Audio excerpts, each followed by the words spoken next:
Angalia kilichotokea kwa Sauli. Roho nzuri njema ikamwacha,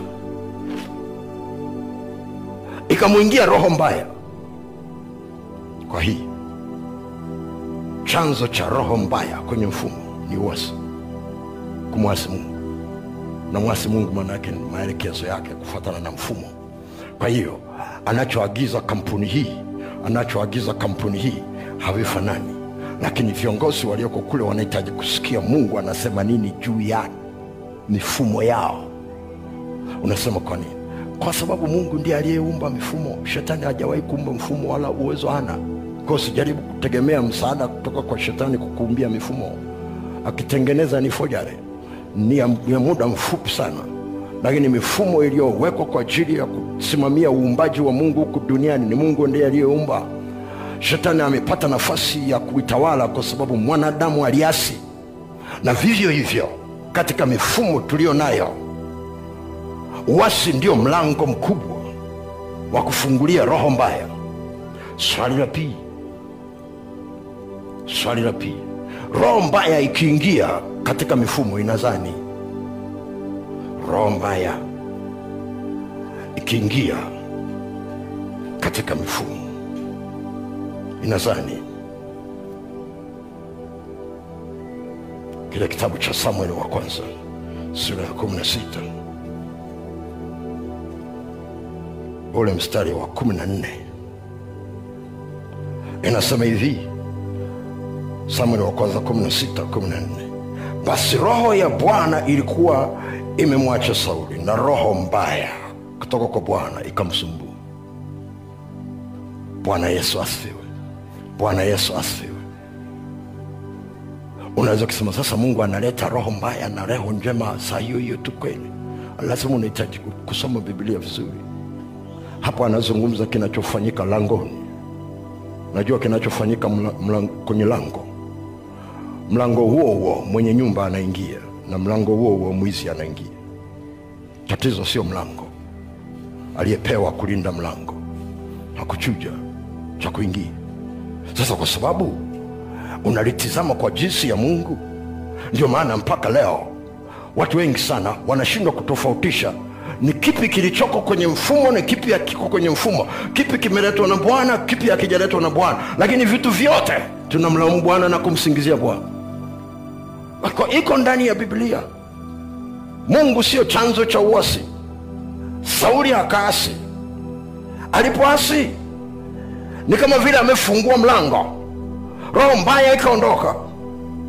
Kwa sababu ukiasi kuna kila kitu cha Mungu ndani yako kinapukutika, kinapita hapo ambapo dhambi inaingia, na hapo ndipo ambapo Mungu atapita kwa ajili ya kukusaidia. Ndio maana huwezi kutafuta shortcut nyingine.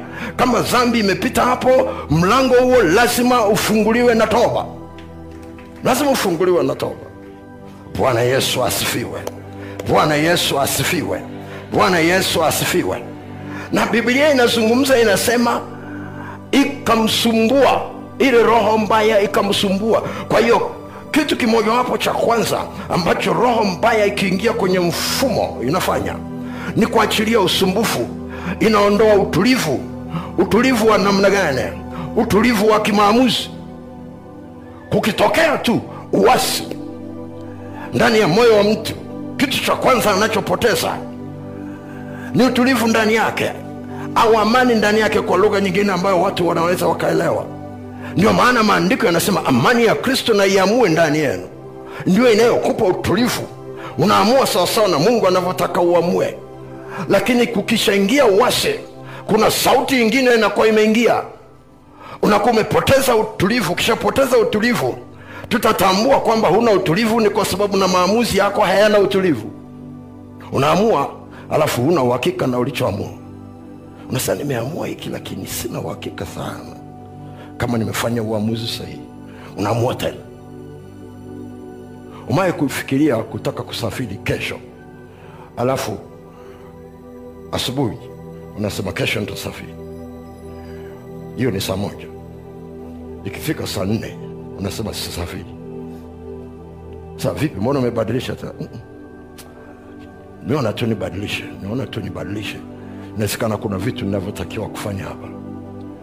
Baada ya risali moja nasema nimeamua nitaondoka kesho hiyo asubuhi. Nitaondoka kesho hiyo asubuhi. Unaanza kujiandaa kidogo, unaanza kujiandaa tena, unasema hapana, mimi nafikiri badilisha. Kufika jioni umebadilisha mara 3 mara 4. Naona ni sawa. Mungu wakati ananisemesha juu ya kusikia sauti ya Mungu, alinisemesha kwa Kiingereza akasema, when in doubt don't. When in doubt don't. Ndani yako kama huna uhakika, usichukue maamuzi. Tafuta kilichokunyima utulivu ndani. Acha kwanza amani iamue ndani yako, alafu amua kile ambacho amani imeamua. Hujawahi kuona unaweza ukaenda kwenye mifumo jinsi ambavyo kinabadilishwa kitu cha kufanya, unabadilisha hiki, unabadilisha hiki, unabadilisha hiki, unabadilisha hiki. Kati ya ugomvi mkubwa ndani ya ndoa ni maamuzi. Sasa inategemeana mmekutanaje. Kama mifumo yenu ya kuamua haisomani, mmeumia. Maana mwingine anasema bwana, huyu hana maamuzi kabisa. Nikimwambia jambo hapa atachukua siku 3. Analichekechea tu. Ukimuuliza kesho anasema bado nalifikiri. Siku ya 3 bado analifikiri. Wewe tayari umeshaamua. Akikuhoji maswali kwa nini umeamua ulivyoamua, una namna ya kujitetea. Au saa nyingine unasema kabisa, nilikuwa nazungumza na mwenzangu, tunaifanya naye biashara, amenishauri hivi. Mwenzako anakuuliza, kama ulishashauriwa huko nje na ukapata maamuzi yako, sasa mimi unaniuliza kwa ajili gani? Unachotakiwa ni kunipa taarifa ulichoamua. Bwana Yesu asifiwe.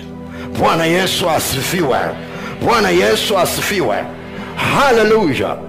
Kati ya kitu kigumu sana cha kwanza ambacho roho mbaya, ukijua roho mbaya imeingia, unaweza usiione, lakini utaanza kuona kuna usumbufu wa kwako wewe mwenyewe wa kufanya maamuzi. Huo usumbufu kisha ingia ndani yako, uwe na uhakika kuna sauti nyingine imeingia ndani yako, imedisturb sauti ya Mungu ndani yako, na kwa sababu hiyo sauti ya Mungu ndani yako haina mamlaka ya kufanya maamuzi ya mwisho ndani yako, kwa sababu kuna sauti nyingine ambayo umeipa sehemu ya maamuzi ndani yako, umeipa sehemu ya maamuzi, na vinafanana na Mungu huko ndani, kiasi ambacho inabidi uiulize na hiyo sauti wakati Mungu alishasema. Kusogea inakuwa ngumu sana, na kujenga imani ni tabu sana, kwa sababu imani ya Kristo na Mungu anayoitaka ni ya sauti ya Mungu.